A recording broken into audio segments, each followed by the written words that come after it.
बाबा श्याम कृपा क्यों नहीं करते, बाबा श्याम आपकी अरदास पूरी क्यों नहीं करते? इसका कारण यही है क्योंकि आपने तो अपनी अरदास लगा दी है बाबा श्याम को और घर आगे निश्चिंत से बैठ गए, हाँ हमने बाबा श्याम को अरदास लगा दी है, बाबा श्याम हमारी अरदास को पूरी करेंगे। पर पता चला 1 साल 2 साल 4 साल हो गए, अरदास की जगह और नुकसान, घर में बैठे बैठे नुकसान हो गया, काम धंधा नहीं चला, रोजगार था रोजगार चला गया और भी बहुत तरह की प्रॉब्लम चालू हो गई। अब सभी श्याम भक्तों को जय श्री श्याम। श्याम भक्तों, बाबा श्याम के दरबार में हम सभी जाते हैं और मैं भी गया बाबा श्याम के दरबार में, दर्शन किए बाबा श्याम के, बहुत ही अच्छा लगा, बहुत ही अच्छे से दर्शन हुए और एक बार नहीं 4-4 बार दर्शन किए मैंने। हालांकि अब दर्शन करने के लिए काफ़ी घूमना पड़ता है, काफ़ी पहले जो दरबार का दर्शन होता था तुरंत पीछे से जाओ और दर्शन लाइन में लग जाओ तो तुरंत हो जाते थे, परंतु अब जो रास्ता बना दिया है, काफ़ी जगह बनाई है परंतु थोड़ा चलना ज़्यादा पड़ता है। आप गए होंगे तो आपको पता ही होगा, दर्शन करके आ चुके हैं आप बाबा श्याम के दरबार में। कोई अगर सोचे कि 3 से 4 बार दर्शन कर लें बाबा श्याम के, तो जिसको चलने वलने की हैबिट है तो वो तो नहीं सोचेगा, वो दर्शन कर सकता है आराम से बाबा श्याम के लिए, घूम के आए फिर चले गए, घूम के आए फिर चले गए। तो अब थोड़ा सा रास्ता दूर है बाबा श्याम के दर्शन करने के लिए, मतलब घूमना ज़्यादा पड़ता है। रेलिंग जो है सीधी लाइनें हैं, सीधी लाइनों से दर्शन जल्दी हो जाते हैं। आपने बहुत सारी वीडियोस देखी होंगी लोगों की, फेसबुक वगैरह में देखा होगा कि इत्र चढ़ा के बाबा श्याम के दरबार में पैर घायल हो जाते हैं लोगों के। पैर घायल कैसे हो जाते हैं वो बता देता हूँ, क्योंकि मैंने ये चीज़ लाइव देखी है, आपको बता रहा हूँ इस वीडियो के माध्यम से कि इत्र कैसे चढ़ाते हैं लोग। जब मैं दरबार में गया बाबा श्याम के दरबार में, तो वहाँ बहुत सारी जगह, कोई ऐसी जगह कम ही बची होगी जहाँ बाबा श्याम की अर्जी वाला धागा, अर्जी वाला नारियल बंदी ना हो। बहुत सारे ऐसे श्याम भक्त हैं जो अपनी अपनी अर्जियों को बाबा श्याम के दरबार में लगाते हैं, जगह जगह बांध देते हैं अर्जियों की नारियल को। बहुत सारे श्याम भक्त ऐसे भी हैं जो पूरी की पूरी मौली खरीद लेके अर्जी लगाई है, मौली ऐसी डाल दी है। इत्र की शिष्याँ, जहाँ पे अर्जी बांधा है, जो रेलिंग है, रेलिंग में अर्जी वाला नारियल बांध दिया है। नारियल बांधने के बाद क्या किया है, इत्र की शीशी उसी नारियल के ऊपर रख दी। अब कोई भी श्याम भक्त उस रेलिंग से होते हुए गुजरेगा तो उसका शरीर का साइड का हिस्सा या कहीं भी कुछ अगर उस नारियल से टकराया तो क्या होगा, वो जो नारियल के ऊपर जो इत्र की शीशियाँ रखी हैं, वो नारियल जब हिलेगा तो वो इत्र की शीशी उसके ऊपर से फिसल के नीचे गिरेगी जमीन पर, और फिसल के जब गिरी तो क्या होगा, टूट जाएगा। अब आप सोचिए उस रेलिंग में से, हालांकि खाली पैर ही जाते हैं लोग, चप्पल तो पहले उतार देते हैं दरबार के बाहर। जब आप प्रसाद वगैरह खरीदते हैं, प्रसाद खरीदने के बाद जब आप लाइन में लग जाते हैं दरबार में, रेलिंग जो है उस लाइन में लगते हैं तो नंगे पाँव ही तो लगते हैं, चप्पल पहन के तो अंदर नहीं जाते हैं। अब मान लीजिए किसी श्याम भक्त ने नारियल लिया, उस रेलिंग में बांध दिया, उस पर इत्र लगा दिया, आप गए, आपने देखा नहीं, आप मोबाइल से वीडियो बनाते हुए चल रहे हैं, साइड से आपका ये टक्कर लगा और इत्र की शीशियाँ ऐसे कमजोर सी होती है, नीचे गिरते ही खट से टूट जाती हैं। आप नंगे पाँव हो और आपने नीचे देखा नहीं क्योंकि आपका ध्यान मोबाइल पे है या बाबा श्याम के सामने दरबार पे है, खट से आपके पैर में शीशी जो है, जो टूटा हुआ शीशी वो आपके पैर में छुआ, आपका पैर घायल। तो देखिए श्याम भक्तों, बाबा श्याम के दरबार आए हैं, तकलीफ सहने थोड़ी ना आए, बाबा से मन्नत मांगने आए, बाबा श्याम को अपने खून का भोग लगाने थोड़ी ना आए। तो श्याम भक्तों, आप अगर दरबार में जाते हैं, बाबा श्याम के दरबार में जाते हैं और बाबा श्याम को इस तरह से नारियल बांधते हैं, बाबा श्याम को इस तरह से इत्र अर्पण करते हैं, तो क्या लगता है बाबा श्याम आपके इत्र को स्वीकार करते हैं? हो सकता है स्वीकार कर लें, परंतु अगर उससे किसी की हानि होती है, कोई भी दुर्घटना होती है, मान लीजिए बच्चे जा रहे हैं, बड़े जा रहे हैं, बुजुर्ग जा रहे हैं, लोग दंडवत प्रणाम करते हुए दर्शन करने के लिए जाते हैं, उसी को चूक जाए या कुछ भी हो जाए तो उसका पाप का भागी कौन होगा? आपने बाबा श्याम से अर्जी लगा दी है, आपने इत्र अर्पण कर दिया है, उसके बाद आपने ऐसा काम किया और वो गलती से गिर के टूट गया और किसी के पैर में लग गई, उसके बाद क्या आपको लगता है आपकी अर्जी पूरी होने वाली है? आप लोग कहते हैं बाबा श्याम से हमने अर्जी लगा दी है, बाबा श्याम को इत्र अर्पण किया, आपने जैसा बताया था वैसे ही।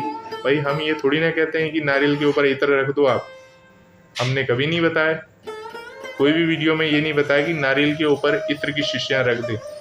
नारियल के ऊपर इत्र की शीशियाँ नहीं रखी जाती, आप सभी को पहले बता दें, किसी रेलिंग के ऊपर किसी ऐसी जगह में जहाँ से किसी को हानि पहुँचे या किसी को मतलब मंदिर में फेंक के इत्र को चढ़ाना या ऐसी जगह में रख देना, खोल के इत्र को चढ़ा देना, ये सारी चीज़ें हम नहीं बताते हैं। अगर आप इस तरह से करते हैं तो आपकी अर्जी बाबा श्याम पूरी करेंगे या नहीं करेंगे, ये तो मैं कुछ कह नहीं सकता हूँ, इसके बारे में टिप्पणी नहीं कर सकता हूँ, क्योंकि बाबा श्याम को आपने अरदास लगाई है और आपके उस अर्जी वाले इत्र की शीशी की वजह से किसी का पैर घायल हुआ है, कोई प्रॉब्लम में पड़ा है, कोई दर्द से करा रहा है, किसी की खून निकली है, तो अब आप समझ सकते हैं कि आप पाप के भागीदार बनेंगे या आपकी अर्जी पूरी होगी। दरबार है, बहुत सारे लोग आते रहते हैं, जाते रहते हैं। बहुत सारे लोग बोलते हैं पुजारी जी के पैर में लग जाती है।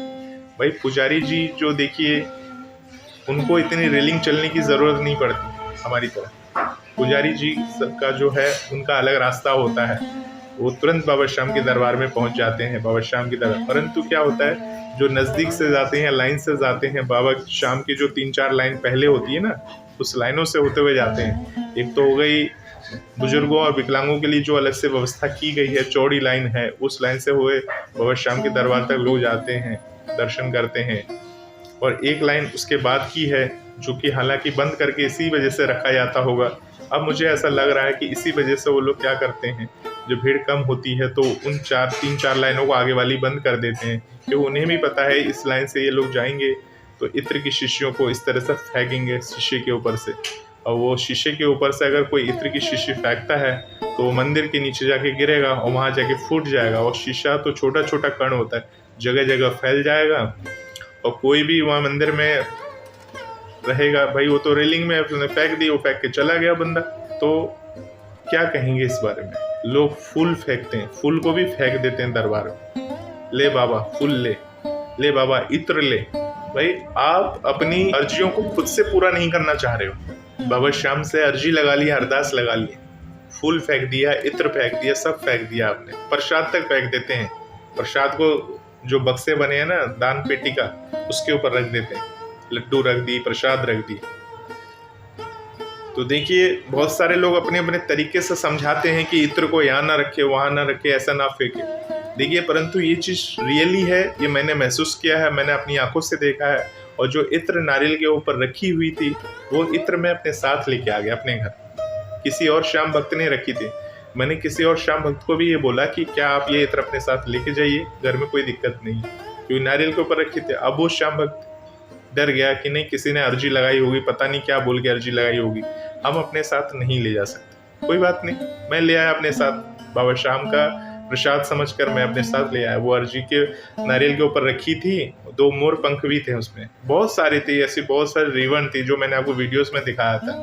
तो पॉसिबल ही नहीं है कि सब कोई ला सके। बहुत सारे लाखों भक्त आते हैं बाबा श्याम के दरबार में, हर कोई चढ़ाता है अपनी अर्जी, विश वगैरह सब चढ़ाता है, वो एक प्रसाद होता है। अगर आपको ऐसा कभी इत्र वगैरह दिखे नारियल के ऊपर चढ़ा हुआ, तो अपने साथ अपने घर के मंदिर में ले आइए। घर के मंदिर में आप, क्योंकि इत्र तो बंद रहती है, वो लोग ऐसे खोलते भी नहीं है, ढक्कन लगी रहती है, टकराते हैं और नीचे गिर के टूट जाती है। वो इत्र को फेंकता कौन होगा, ये तो मैंने नहीं देखा फेंकते हुए इत्र को। फूल हाँ, लेकिन फूल वगैरह फेंकते हुए देखे हैं। इत्र की शीशियाँ फेंकने का कोई प्रावधान नहीं है, वो तो खुद की समझ होती कि हम इसे फेंकेंगे तो ये शीशा है, गिर के टूट जाएगा, किसी के लग जाएगी, तो फेंकता कोई नहीं है।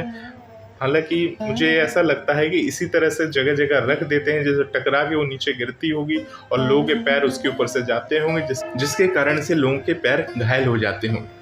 तो श्याम भक्तों, बाबा श्याम के दरबार में बाबा श्याम से अरदास लगाइए, बाबा श्याम से सही से मन्नत करिए, बाबा श्याम से विनती करिए, बाबा श्याम के कोप के शिकार मत बनिए। हालांकि आप ये सोचेंगे कि हमें कोई देख नहीं रहा, कोई नहीं देख रहा, हमने इत्र चुपचाप रख दी, तो भाई आपने रख दी तो आपको तो विश्वास ही नहीं है कि आपको बाबा श्याम देख रहे हैं, तभी तो आपने इत्र ऐसे रखी है। या आपको ये विश्वास है कि बाबा श्याम उठा के लगा लेंगे इत्र? तो इत्र की रखने की व्यवस्था मंदिर कमेटी कर रही है, परंतु इस वीडियो को शेयर जरूर करिए जिसको समझ नहीं है, जिसको पता नहीं है कि इत्र की शीशियों को किस तरह से इस्तेमाल करना चाहिए। मैंने बताया था इत्र का इस्तेमाल कैसे करना है। अगर आपको इत्र चढ़ाना है तो इत्र की शीशी आप छोटी वाली खरीद लो। खरीदने के बाद क्या करना है, एक फूल लेना है, फूल के ऊपर, फूल कौन सा लेना, गुलाब का नहीं, फूल लेना है गेंदे का। जिस फूल में खुशबू कम होती है वो फूल लेना है, उस फूल के ऊपर इत्र लगा देना है, पूरा जो शीशी उड़ेल दीजिए उस फूल के ऊपर। एक ही फूल है या 2 फूल है, 4 फूल है, उसके ऊपर उड़ेल दीजिए। अगर आपके पास तो कोई वस्त्र वगैरह होगा नहीं, अगर आपके पास निशान है तो निशान के ऊपर पूरा इत्र लगा दीजिए। मैं एक चीज़ और बता दूं, मैंने ये देखा, एक श्याम प्रेमी आया रेलिंग में और इत्र खोली, ऐसे ऐसे श्याम भक्तों के ऊपर इत्र को डाल रहा है। मैं पीछे ही खड़ा था जस्ट, और ऐसे मैं दूर से ही देख रहा था, ऐसे ऐसे करके डाल रहा है। और उसमें से श्याम भक्त जो है प्रसाद खोल के बाबा श्याम को दिखा रहा है। बहुत सारे श्याम भक्त ऐसे से प्रसाद खोल के दिखा रहे हैं बाबा श्याम, और वो इत्र फेंक रहा है। वो मतलब श्याम भक्तों को इत्र लगा रहा था। बाबा श्याम को वो इत्र की शीशी खोल के उसने रखी नहीं थी, इत्र की खोली। हो सकता है आप में से भी बहुत सारे श्याम भक्त ऐसे करते हों कि इत्र की शीशी खोली और ऐसे फेंकने लगे। बाबा श्याम सामने है और बाबा श्याम तक तो वो इत्र पहुंच नहीं रही और वो इत्र फेंक रहे। इनका मकसद ये होता है किसी श्याम प्रेमी को इत्र लग जाए तो वो अर्पण हो जाता है। और ये नहीं सोचते कि उनके हाथ में, किसी श्याम प्रेमी के हाथ में कोई छोटा बच्चा है, किसी के हाथ में प्रसाद है, किसी के हाथ में कुछ है, किसी के हाथ में कुछ है, और इत्र जो होता है इत्र प्रसाद में चला जाए या किसी बच्चे की आंख में चला जाए, आपकी वजह से सामने वाले को प्रॉब्लम हो जाए या दिक्कत हो जाए, तो कहाँ से कृपा मिलेगी आपको? भाई ये भजन मंत्र शक्ति का चैनल है, इस पे आपको वही बात बताई जाएगी जो जेन्युइन है।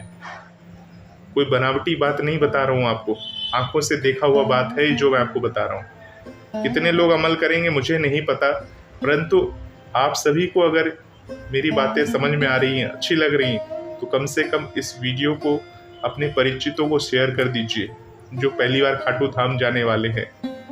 क्योंकि अब ये बातें जो मैंने आपको बताई हैं ये किसी ने अभी तक आपको बताई नहीं होगी, पूरे YouTube पे कहीं किसी ने नहीं बताई होगी। ये प्रत्यक्ष अपनी आंखों से देखा हुआ, अनुभव किया हुआ बात है जो मैं आपके समक्ष रख रहा हूँ।